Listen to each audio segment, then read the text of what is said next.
Jack Turner had spent 30 years tending the same stretch of Colorado foothills his family had stewarded for generations. Nestled among the hills, a spring-fed reservoir collected water from underground aquifers and seasonal snowmelt. Not a luxury feature or an investment asset, but simply part of the land, maintained with quiet discipline. Each morning, Jack walked the shoreline, checked water levels, inspected the dam gates, and logged observations in a worn notebook. The rhythm was deliberate.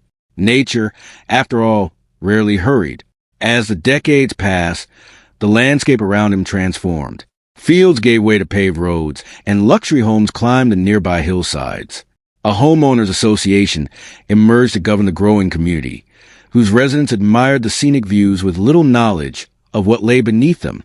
That changed during an unusually dry summer. The neighborhood's decorative pond dropped to conspicuously low levels. Residents, searching for answers, turned their attention toward Jack's reservoir. Speculation spread quickly. Perhaps the large body of water upstream was drawing more than its share. The HOA president, Melissa Grant, fielded a growing stream of concerns, and a narrative unsupported by any evidence began to take hold. Jack learned of the accusations with some surprise. The reservoir drew from independent underground springs. The neighborhood pond operated on an entirely different hydrological system. Still, rather than dismiss the concerns, he invited scrutiny.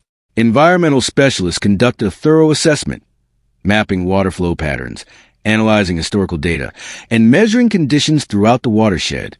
Their findings were unambiguous. The two water systems were functionally independent. The reservoir springs were self-contained, and both bodies of water responded to the same regional weather patterns in their own distinct ways. The reports quieted some concerns, but not all. While many residents accepted the findings, others remained uncertain. Jack responded by opening his family's archives. Decades of meticulous records filled the old filing cabinets.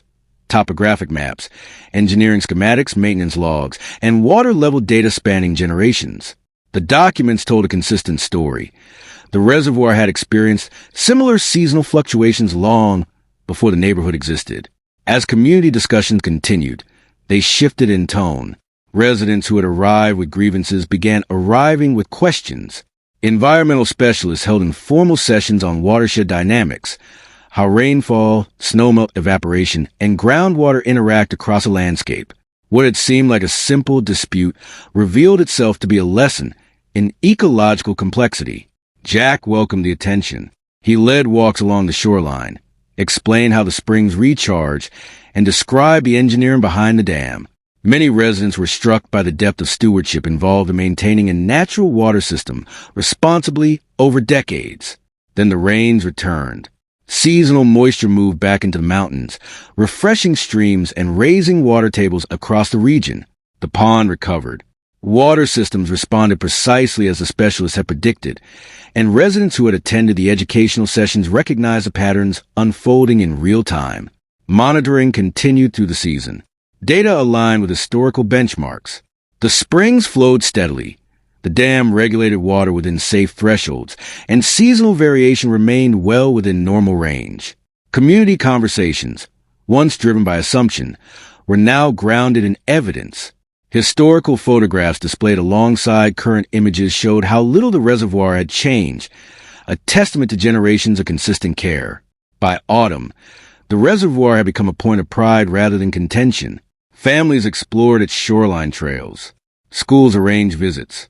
Environmental walks replaced what had been neighborhood meetings. The body of water that once sparked dispute now connected residents to the history of the land they call home. Jack remained characteristically understated throughout. Recognition had never been his objective. His goal was the same it had always been: protect the land and pass it forward intact.